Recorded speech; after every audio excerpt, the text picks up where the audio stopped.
በህይወት ማወቅ ያለብህ ነገር ቢኖር ህይወት የመፊደል ጉዞ እንደሆነች ማወቅ አለብህ። ብዙ ሰዎች ህይወታችን በጣም ረጅም ይመስለናል። እመነኝ፣ ከመስከሞ ያለው ብቻ ነው ህይወት። መወለድ አለ፣ መሞት አለ። በዚህ መካከል ብዙ ነገሮች ሊፈራረቁብህ ይችላሉ። መከበር አለ፣ መዋረድም አለ፣ መፈቀር አለ፣ መጠላትም አለ፣ ማግኘትም አለ፣ ማጣትም ደግሞ ጎኑ ላይ አለ። በዚህ መሃል ብዙዎቻችን አጣን ብለን ተስፋ እንቆርጣለን። መጠበቅ የሚባለውን እንረሳለን። ሁሉ ነገር በመጠበቅ ውስጥ ነው ያለው። በመጠበቅ ውስጥ ደግሞ ዲሲፕሊንድ መሆን ይጠይቃል። ስለዚህ በዚህ ምድር ላይ ስትኖር ስላገኘህ ስላግበሰበስክ የምትቀረው ሞት እንደሌለ ማወቅ አለብህ። በመጨረሻው ሰዓት ምንም ዝና ምንም ሀብት ቢኖርህ ሞት የሚባል ጀግና መጥቶ እንደሚወስድህ ማወቅ አለብህ። ያኔ የሰበሰብከው ሀብት በጣም በዓለም ላይ ያሉ ዶክተሮች ሕይወቴን ይታደጋሉ ብለህ ካሰብክ በጣም ተሳስተሃል። ሕይወት የመሰብሰብ ጉዳይ ሳይሆን የማካፈል ጉዳይ እንደሆነ ልነግርህ እፈልጋለሁ። ሰላም ጤና ይስጥልኝ የሀዊኔት ቻናል ተከታታዮች እንደምን አላችሁ? ዛሬ በስራችን እንግዲህ ስለ ሞት በመፊደል የተገደበች ናት በሚል በተለያየ አመክንዮ ልናቀርብላችሁ ወደናል። ስለምን እንዲህ ያልን ብለን ስንነሳ ዛሬ አንድ ታሪክ ይዘን መተናል። ታሪካችን ወደ ህንድ ሀገር ያመራል ማለት ነው። በአንድ ወቅት በህንድ ላይ ገና በልጅነቱ ገና ሲወለድ ጀምሮ የሚያጠግብ እንጀራ በምጣዱ ያስታውቃል እንደሚባል አይነት አንድ ልጅ ነበረ። ይህ ልጅ ትልቅ ቦታ ይደርሳል። ሀብትን በሀብት ላይ ዝናም በዝና ላይ ይደራርባል። እንዲሁም አልፎም ንጉስ ይሆናል ተብሎ ትንቢት የተነገረለት አንድ ህፃን ልጅ ነበር ማለት ነው። እድል ሆኖ ሰምሮለት ይህ ልጅም እውነትም እንደተባለው በዛ ሀገር ላይ ንጉስ ይሆናል ማለት ነው። ይነግሳል። በዛ ሀገር ላይ በጣም የተፈራ በጣም አስገራሚ ንጉስ ይሆናል። ስልጣን በስልጣን ላይ ሀብት በሀብት ላይ የደራረበ ንጉስ ማለት ነው። የትኛውም ጦር ሜዳ ላይ ሄዶ አሸንፎ እንጂ ተሸንፎ መጥቶ አያውቅም። ስለዚህ እንኳን ሰው ምድር የሚሰግድለት ድንጋዮች የሚዘምሩለት አፈሮች እጅ የሚነሱት አይነት ሰው ሆነ ማለት ነው። እንኳን እሱ ፈረሱ ግርማው የሚያስፈራ በጣም የታወቀ ንጉስ። ከዚህም የተነሳ እንደውም ዲያን አሌክሳንደር ዘግሬት የሚል ቅጥል ስም የሰጡት ንጉስ ነበር ማለት ነው። ይህ ንጉስ እንዳልኳችሁ በዛ ሀገር ላይ ዝናው የናኘ በጣም የሚፈራና የሚከበር አይነት ንጉስ ነው ማለት ነው። ሀብት በሀብት ላይ ዝና በዝና ላይ ሁሉ ነገር ሙሉ ሁሉ ነገር ጥንቅቅ ያለ ሰው ሆነ ማለት ነው። ነገር ግን ጊዜ የወለደ ሲሄድ መቼም የሰው ልጅ ቅድም እንዳልኳችሁ የመህይወት ጉዞ ነውና ደግሞ እንደምታውቁት 10 ፊደል ሳትሆን የ7 ፊደል ጉዞ ናት። መና ሞ ማለት ነው። ሞ መጣና ይህ ሰው ድካም መጣ፣ እርጅና መጣ፣ ጉልበትን ዝናም አሁን እንደ ድሮ ሳይሆን እየደከመ ወደ ሰው እጅ መግባት ሆነ ማለት ነው። አልጋ ላይ ወደቀ። ሕክምና ተደረገ። የሚደረገው ትሪትመንት ሙሉ ከደረገ ነገር ግን ያ ሰው መመለስ ወይም ደግሞ እንደ ቀድሞ መሆን አልቻለም። ነገሮች እያየሉና እየደከመ ሲመጣ ይህ ንጉስ በጣም የቅርብ የሚላቸውን አጋፋሪዎቹን ጥሩልኝ ብሎ አስጠራና አንድ ነገር ተናገረ። ያም ነገር ምንድነው? እንግዲህ እስካሁን ብዙ ነገር አድርገናል፣ ብዙ ሀብትን ሰብስበናል፣ ብዙ ዝናን ደራርቤያለሁ። ታውቃላችሁ እንኳን ሰው ምድሩ የሚሰግድልኝ የተፈራው ሰው እንደሆንኩ ታውቃላችሁ። በየትኛውም ጦር ሜዳ ሄጄ ማሸነፍ እንጂ ተሸንፌ አላውቅም። ዛሬ ግን እጅ እየሰጠው ያለው ይመስለኛል። ይሄ ነገር ጊዜው ሳይደርስ አይቀርም ይላቸዋል ማለት ነው። ስለዚህ አሁን በመጨረሻው ሰዓት 3 ነገር እንድታደርጉልኝ እፈልጋለሁ፣ ለዚህም ቃል ግቡልኝ ብሎ ይጠይቃቸዋል። ንጉሥ ሆይ አንታዘህን ምን ገዶን እናደርጋለን ንገረን ይሉታል ማለት ነው።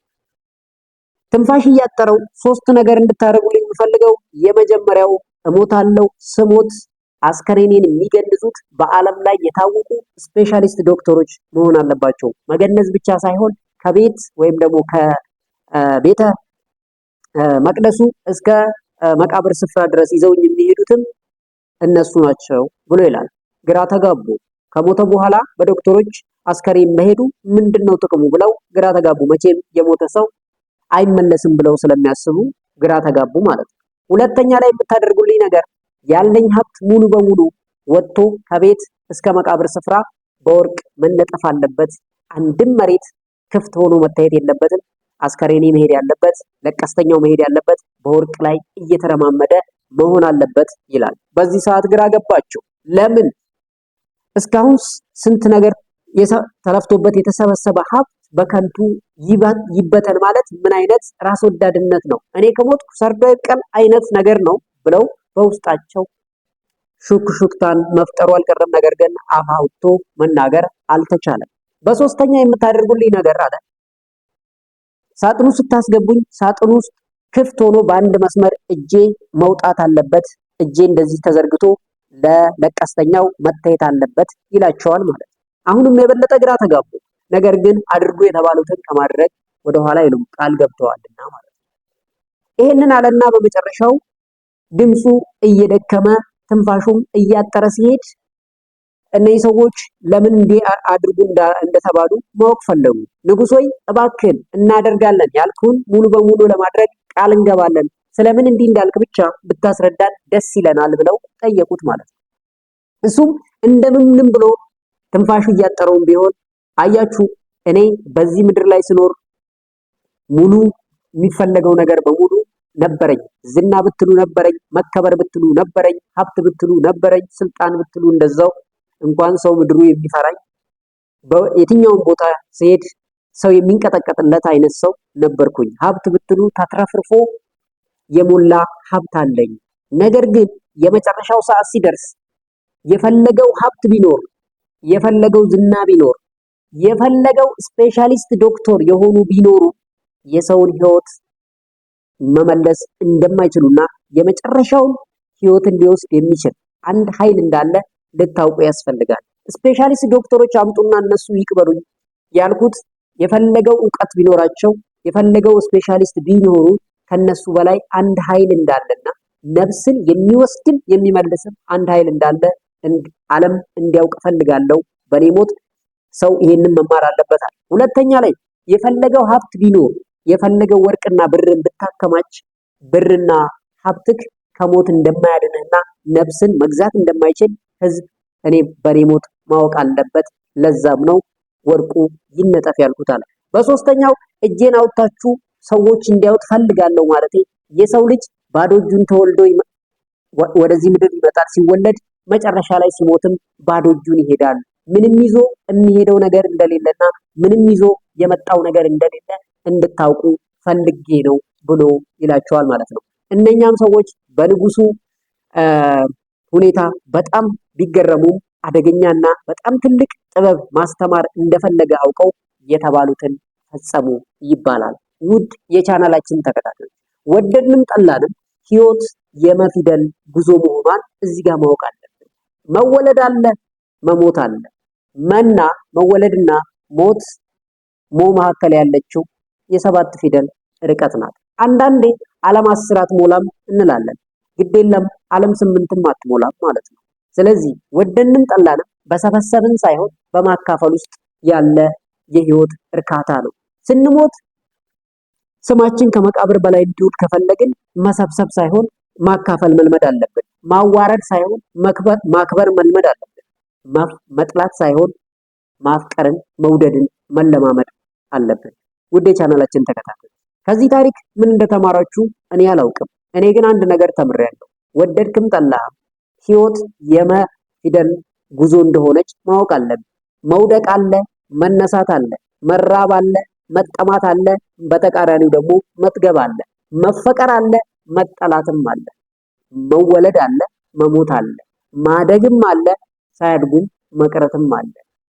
በዚህ ሁሉ ነገር ውስጥ ግን መማር ያለብን ነገር ሁሉም ነገር የጊዜ ባሪያ መሆኑን ማወቅ አለብን። አንዳንዴ ችግር የሚሆንብን ከመ እስከ ሞ ያለችው የሰባት ፊደል ርቀት ትከብደናለች።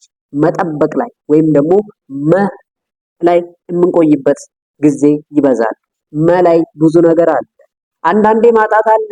እንደምታገኝም ደግሞ ማወቅ አለብን፣ ማግኘትም ስላለ ማለት ነው። ነገር ግን በማጣትና በማግኘት መካከል ያለው ርቀት በመጠበቅ የተገደበ ነው። ምን ያህል ጠባቂዎች፣ ምን ያህል ዲሲፕሊን እንደሆነን የሆነ ነገርን እንጠብቃለን የሚለው ነገር ወሳኝ ነገር ነው እና የጊዜ ጉዳይ ካልሆነ በቀር ህይወት ከመፕሪንሲፕል አትወጣም ማለት ነው። ታገኛለህ፣ ታጣለህ። መወደድም አለ መጠላትም እንዳለ ማወቅ አለብን። አንዳንዴ እንወድና ስንጠላ እናብዳለን። ያ ትልቁ ችግር ፕሪንሲፕልን አለማወቅ ነው። በቃ ሁሉም በጊዜ ይሆናል። ይሄንን አምነህ መቀበል አለብን። አግኝቻለሁ ብለህ አትኩራራ፣ ማጣት አለ። አጥቻለሁ ብለህ አትዘን፣ ማግኘት አለ። ግን እዚህ መካከል መጠበቅ የሚባል አለ። መጠበቅ ዲሲፕሊን ይፈልጋል። ስለዚህ በዲሲፕሊን እንደሆነ የምትጠብቅ ከሆነ እዛ ጊዜ ላይ ልትደርስ ትችላለህ ማለት ነው። መታገስም በዚህ መሀል ያለው። ስለዚህ ህይወት ከማይወጣም ማለት ነው።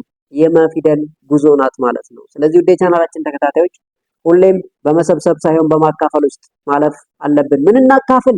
ማካፈል ማለት ወርቅና ሀብት ብርና ገንዘብ ስላለን ብቻ አይደለም እናካፍለው። ደስታህን ማካፈል አለብን። ሳቅህን ማካፈል አለብን። ብዙ ሰዎች በዲፕሬሽን ውስጥ ሊኖሩ ይችላሉ። በአንተ ሳቅ የሚታከሙ ሰዎች ይኖራሉ ማለት ነው። በአንተ ፍቅር፣ በአንተ መውደድ ውስጥ የሚታከሙ ሰዎች ይኖራሉ። በአንተ ማክበር ውስጥ የሚድኑ ሰዎች አሉ። በተለያየ መስሪያ ቤት አንዲት የጽዳት ሰራተኛን የምታንቋሻት ከሆነ ብዙ መሰበር ነው የሚደርስባት። የምታከብራት ከሆነ ግን እመነኝ ብዙ ደስታ፣ ብዙ ሀሴት ነው የምታደርገው። ሁሌም ከበታቾቻችን ያሉትን ሰዎች ማናከብራቸው፣ ማንወዳቸው ከሆነ ህይወት አስቸጋሪ ይሆናል። በዚህ መካከል ነው መዋረድም ያለው ማለት ነው። ስለዚህ እንዳትዋረድ ወይም ደግሞ መዋረድም እንዳለ አውቀን ሁሌም ማክበር፣ መውደድ፣ መጠበቅ መለማመድ እንዳለብንም እንማራለን ማለት ነው። ዓለም ባዶን ትመጣለህ፣ ባዶን ደግሞ ትሄዳለህ ማለት ነው። ስለሰበሰብክ የምትቀርበት ዓለም የለም። ስላጣህም የምትሞትበት ዓለም አይደለም። ባዶን መታል፣ ባዶን ትሄዳለህ። እዚህ ምድር ላይ ያለት አንተ የምትሰበስባቸው ነገሮች ሁሉ ለጊዜያዊ ናቸው። ከመ እስከ ሞ እንድትደርስ የሚያቆዩ ነገሮች ብቻ ናቸው ማለት ነው። ስለዚህ ቪዲዮአችንን ከወደዳችሁት ቪዲዮአችንን ላይክ ይደረግ፣ ቻናላችንን ከወደዳችሁት ሰብስክራይብ ይደረግ። ተምረናል ካላችሁ ግን ለጓደኞቻችሁ ሼር ይደረግ። በሌላ ጠቃሚና አስተማሪ ቪዲዮ እስከምንገናኝ ባላችሁበት ባባይ